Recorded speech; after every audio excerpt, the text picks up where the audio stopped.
Boing. Holy crap. Hey guys, our lore video this week is on the Chocobos from the Final Fantasy series. We'll be going over the history and creation of the creatures in real life, as well as how they've grown and changed as the series has progressed. So, first things first. The Chocobo first appeared all the way back in Final Fantasy II. And, since most of the games in the series take place in entirely different realities, has become arguably the closest thing to a mascot that the game series possesses, with the Chocobo's only possible contender being the Moogle. Which is perhaps ironic, as the two creatures were created by the same person, Koichi Ishii. As with most things, the design for the Chocobo went through a number of iterations before becoming the cute, fluffy ostrich we know today, as can be seen here with a depiction of an early concept sketch for the bird. We couldn't find any solid answers on where exactly the design for the Chocobo came from, but the most often recounted, it is believed, type stories cite the game designers as possibly drawing inspiration from a large extinct bird species known as Gestornis, and or the horseclaw creatures from a pre-Studio Ghibli manga and film from Hayao Miyazaki, called Nausicaa of the Valley of the Wind, as the original Final Fantasy creator has stated that Nausicaa was a source of inspiration for at least the earlier games in the series. The name Chocobo itself, though, is a testament to the writer's mentality. If you dig into the background of books, movies, games, and TV shows, many times you'll find that the inspiration for numerous things, from creature names all the way up to plot lines, come from the craziest and unlikeliest of places. Such is the case for the Chocobo name. According to Chocobo creator Ishii, when he was designing the Chocobo, mapping out game sprite pixels and that kind of thing, he found himself humming the jingle for a type of chocolate ball called Chocoburu, and this tune's influence over his visual creation found itself clicking in his mind as the perfect basis for a name. Thus, the Chocobo was born. With the Chocobo's song, cry, whatever that signature noise they make, even being derived partially from Chocoboru commercials. Now, the Chocobo is such a fan-loved mainstay of the series that they have literally appeared in every single main Final Fantasy title since Final Fantasy II. They've also made at least name-drop appearances in the in-between games like Final Fantasy IV Interlude or Final Fantasy X-2. Such is the desire for Chocobo-related material that there are even spin-off games, lots of them, starring Chocobos themselves. In genres spanning everything from roguelike dungeon crawlers to racing and card games. They've also bled into other franchises to make cameo appearances, including in the newest Assassin's Creed with a mount that is literally just a camel dressed up to look like a Chocobo. Because why not? Inside of the Final Fantasy series, the Chocobos tend to serve the same general purpose across the various games, though the implementation differs. Generally, some portion of the Final Fantasy world in question domesticates Chocobos and uses them as livestock, essentially acting as the world's replacement for horses, being used for everything from transportation, by pulling wagons or being directly ridden, to combat mounts or heavy labor creatures, even up to generating steam or electrical power via hamster wheel type constructions. For purposes of the player, though, they generally speed up travel and allow the player to access areas that can't be reached by any other means, even airship. And in some games, they also prevent you from being locked into combat. As the games progressed, Chocobos of varying colors and abilities also began to appear, with the most commonly reappearing color besides yellow being black, with Black Chocobo often uniquely possessing the power of flight. Some games even allow the breeding or managing of Chocobos, with many including mini-games such as races. Occasionally, Chocobos can be encountered as enemies as well, with the level of danger they pose varying wildly from game to game. From this point on, we'll go over each of the main games and briefly detail the part played by Chocobos therein. We're sticking to the core 14 games of the Final Fantasy series in which Chocobos appeared, not even including their individual spin-offs because, well, that still leaves 14 games to go over. And there are at least a dozen more on top of that, especially including the Chocobo-centric games. So to begin with, we have Final Fantasy II, the debut game for the Chocobo as a species and game mechanic. Here, Chocobos appeared in only one place, a region known as the Chocobo Forest, something that would become a recurring theme in future iterations. Upon mounting a Chocobo, the player could then traverse the overland map much more quickly than on foot, with the added bonus of avoiding random encounters. In Final Fantasy III, many of the themes from 2 were continued. However, this time, several Chocobo forests existed, and Chocobos could be obtained and ridden from each of them, again granting faster movement as in Final Fantasy II. Additionally, the game introduced the Fat Chocobo, which acted as a stash or item storage mechanic for the player as limited carrying capacity was a part of the original game design. The Fat Chocobo would make sporadic appearances throughout the rest of the game series, usually as a powered-up version of the Chocobo summon. More on that in a second. The Fat Chocobo could only be summoned in places that, quote-unquote, smelled of Chocobo, and doing so required the use of Geisel greens, a staple food for the Chocobos throughout the series, and one that got its name from a village known for raising Chocobos that existed in Final Fantasy III. This game also introduced a reoccurring theme of Chocobos being available as a summoning option. The Final Fantasy games have long employed powerful summoning attacks wherein some form of otherworldly being was summoned to make an attack on the enemy or to do battle in a more extended fashion. Starting in Final Fantasy III, Chocobos made this list of powerful beings because funny low-level powers are fun. In Final Fantasy IV, Chocobo forests continue to be a thing, and act as the hub for obtaining Chocobos. However, this game was the first to introduce multicolored Chocobos. The standard yellow Chocobos could be ridden around the world as before, however, they also introduced the white Chocobo, which, when caught, would restore mana to the party, as well as making the first appearance of the black Chocobo, which could fly, granting massively increased mobility and speed over the map, with the small limitation that it could only land in forests. Originally, the black Chocobo could only be found in one specific Chocobo forest. However, once a certain checkpoint is reached in-game, a black Chocobo can be found in every Chocobo forest throughout the game. The Fat Chocobo serves the same purpose here as in Final Fantasy III, with similar limitations, although an item can be found that allows you to summon it anywhere. Final Fantasy V's most notable item in terms of Chocobo relations is that it is the original game in which Boko first appeared. Boko is a named Chocobo owned by the player, who made such an impact that his name reappears occasionally throughout the series, always in reference to a Chocobo. He even gets to start a family with another Chocobo named Coco, and acts almost like the Pip-Boy from the Fallout games, appearing to explain tutorials and such.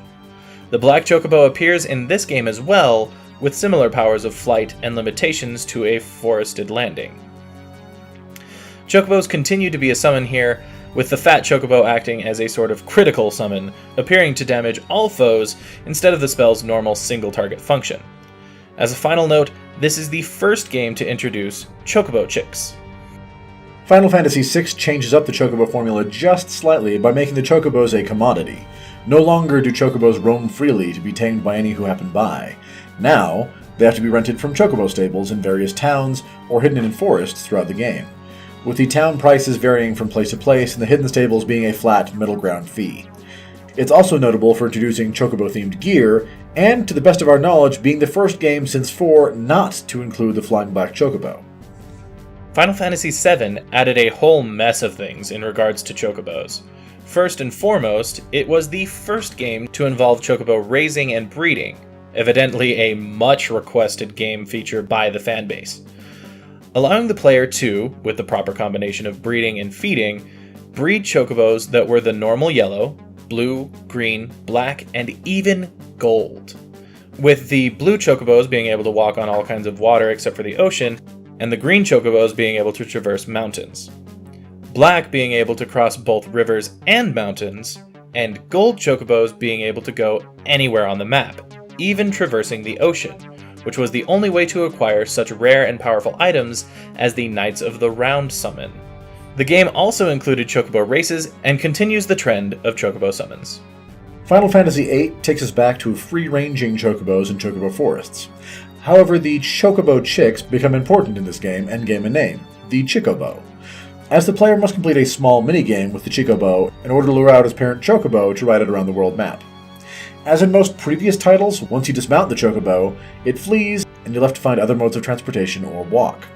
The game also gives the player the first Chocobo they encounter, defaulting its name to Boko, a la Final Fantasy V, who was primarily useful in his relation to a series of minigames attached to Final Fantasy VIII i.e. most of us outside of Japan never had much to do with him. However, if you were one of the few who played the minigames, it was possible to unlock certain items, as well as gain the ability to summon the Fat Chocobo.